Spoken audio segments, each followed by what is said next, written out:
안녕하세요. 오늘은 1월 14일 목요일입니다. 오늘은 누가복음 5장 27절에서부터 39절까지를 본문으로 큐티 가이드를 시작하겠습니다. 먼저 오늘 이 본문을 통해 제가 묵상한 예수님은 죄인을 부르러 오신 분입니다. 32절 말씀을 읽어볼까요? 내가 의인을 부르러 온 것이 아니요 죄인을 불러 회개시키러 왔노라. 아멘. 만일 의인을 부르러 오셨다면 예수님은 아무도 못 찾고 그냥 천국으로 다시 돌아가셨을 겁니다. 자, 하지만요, 반대로 죄인을 부르러 오셨기 때문에 세상 모든 사람들이 예수님께 부름받는 대상이 되었고요. 그리고 예수님 역시도 세상 모든 사람들을 위해 십자가에서 죽으셨습니다. 자, 2000년이 지난 오늘날에도요, 예수님의 이 부르심은 여전히 변함이 없습니다. 예수님은 지금도 죄인을 부르십니다.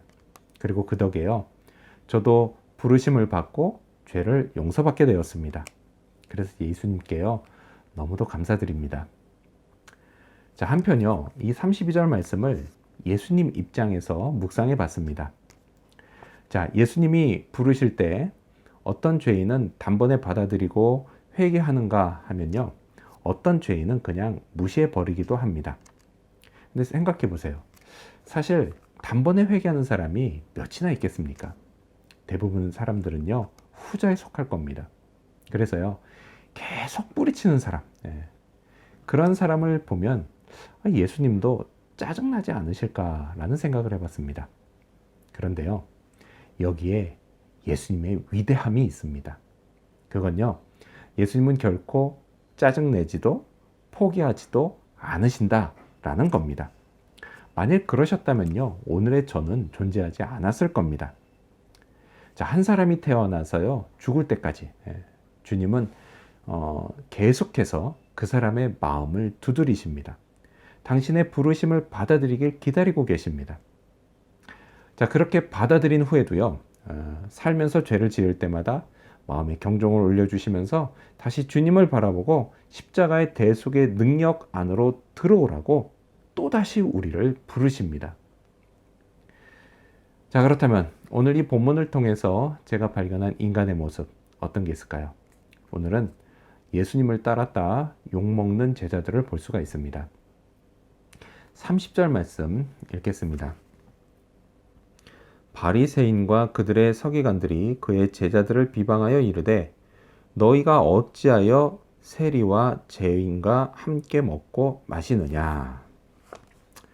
자, 바리새인과 그들의 서기관들은요, 예수님의 제자들을 비방했습니다. 그런데 사실요, 욕은 예수님이 먹었어야 했습니다.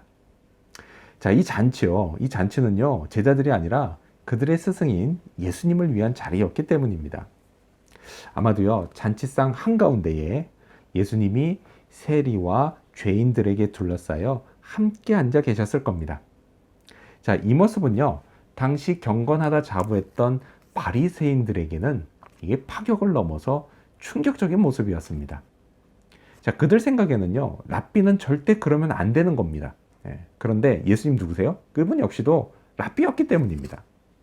따라서요, 그들은 예수님을 욕했어야 했는데 웬일인지 당사자가 아니라 제자들에게 욕했던 것입니다. 자, 제자들이 욕먹는 장면은요, 이어진 금식 논쟁에서도 나옵니다. 33절 말씀을 읽어볼까요? 그들이 예수께 말하되 요한의 제자는 자주 금식하며 기도하고 바리새인의 제자들도 또한 그리하되 당신의 제자들은 먹고 마시나이다.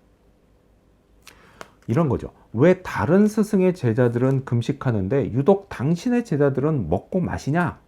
이런 거였습니다. 자, 이 두 장면에서요, 제자들은 스승을 충실히 따른 죄밖에 없습니다. 뭐 그것도 죄라면 말이죠. 자, 그런데 이건요, 오늘날에도 마찬가지입니다.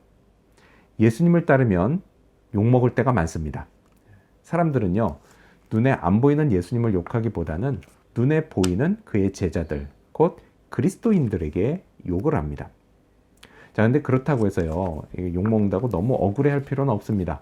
왜냐? 주님은요, 주님 때문에 욕먹을 때 복이 있다고 이렇게 말씀하셨기 때문입니다. 그때마다요, 하늘에 큰 상이 쌓이고 있으니 기뻐하고 즐거워하라 라고도 말씀하셨습니다. 물론요, 잘 구별해야 할 건 있습니다. 그게 뭐냐? 내가 욕을 먹고 있는데 그게 지금 내가 예수님 때문에 욕 먹는 건지, 아니면 자기 의를 내세우려다가 욕 먹는 건지, 이거는 잘 구별해야 합니다. 자, 그렇다면 끝으로 오늘 이 본문을 통해서 나에게 주시는 교훈이 뭘까요? 그건 삶의 변화를 계속 시도하자입니다. 38절 말씀을 읽겠습니다. 새 포도주는 새 부대에 넣어야 할 것이니라. 아멘. 정말 유명한 말씀입니다. 제가요, 한 번은 한국의 그 고속도로 휴게소 화장실에 이 말씀이 적혀 있는 것을 봤을 정도입니다. 정말 유명한 말씀이죠. 자, 그런데 여러분, 아무런 주님이요, 술을 잘 보관하라는 뜻에서 이런 말씀을 하셨을까요? 그럴 리는 없습니다. 자, 이 말씀에 담겨 있는 뜻이 뭐냐 이거예요. 그 예수님의 가르침과 예수님의 방식, 이건요, 당시 사람들에게는 정말 새로운 진리였습니다. 율법을 통한 정죄라고 하는 기존의 관념을 가지고서는요, 이 새로운 진리를 받아들일 수가 없었습니다. 그래서 어떻게 했어요? 세리와 죄인들과 함께 먹고 마신 예수님을 정죄했던 겁니다. 하지만요, 죄인의 회개는 정죄가 아니라 은혜로 되는 것이었습니다. 자, 이렇게요, 이들처럼 새로운 진리를 받아들이는 것, 이건요, 쉬운 일이 아닙니다. 왜냐? 인간은 대체로 변화보다는 안정을 택하려고 하기 때문입니다. 39절 이어진 말씀도 읽어볼까요? 묵은 포도주를 마시고 새 것을 원하는 자가 없나니 이는 묵은 것이 좋다 함이니라. 자, 주님 말씀하시죠. 포도주도 새 것보다는 묵은 것이 더 좋다고 사람들이 생각하지 않느냐라고 주님이 말씀하십니다. 하지만요, 새 포도주는 어디요? 새 부대에 담아야 합니다. 자, 예수님을 통해서 받는 새로운 진리도 마찬가지입니다. 자, 그렇다면요, 예수님의 진리를 받아들이기 위해서 저에게는 어떤 변화가 필요했을까요? 저는요, 제가 제 인생의 주인이라서 내 뜻대로 살아도 된다는 생각을 바꿔야 했습니다. 그리고 이제부터는 예수님이 주인이시라서 주님 뜻대로 살아야 하고, 그래서 제 삶의 방식도 바꿔야만 했습니다. 물론요, 이건 그냥 버튼 하나 눌러서 순식간에 되는 뭐 그런 일이 아니었습니다. 삶의 방식들을요, 계속해서 하나씩 바꿔나가야 했습니다. 쉽지 않은 일이죠. 그 중에서도요, 힘들었던 게 뭐냐? 바로 책 읽는 습관을 들이는 거였습니다. 그 전까지만 해도요, 이 성경만 펴면 이게 그냥 곧 졸렸기 때문이거든요. 성경을 펴면 곧 졸린다. 누군가가 이렇게 말했습니다. 이건 영적인 문제가 아니라 단지 책 읽는 습관이 없는 것이다 라고 말했습니다. 아무튼 자, 이 같은 변화의 노력은요, 지금도 멈추지 말아야 합니다. 주님을 영원히 만날 때까지 계속해야 합니다. 자, 그렇게 오늘도요, 삶의 변화를 위해서 욕먹는 한이 있더라도 변화의 노력을 멈추지 않는 그런 하루가 되기를 소망합니다. 기도하겠습니다. 죄인을 부르러 오신 예수님 감사합니다. 그래서 저도 불러주셨고, 저도 돌이켜 회개할 수 있게 해주셨고, 구원받고 하나님의 자녀가 되는 은혜를 베풀어 주신 것 너무나 감사합니다. 정말 예수님의 제자로 살아가는 것은 욕을 먹는 일입니다.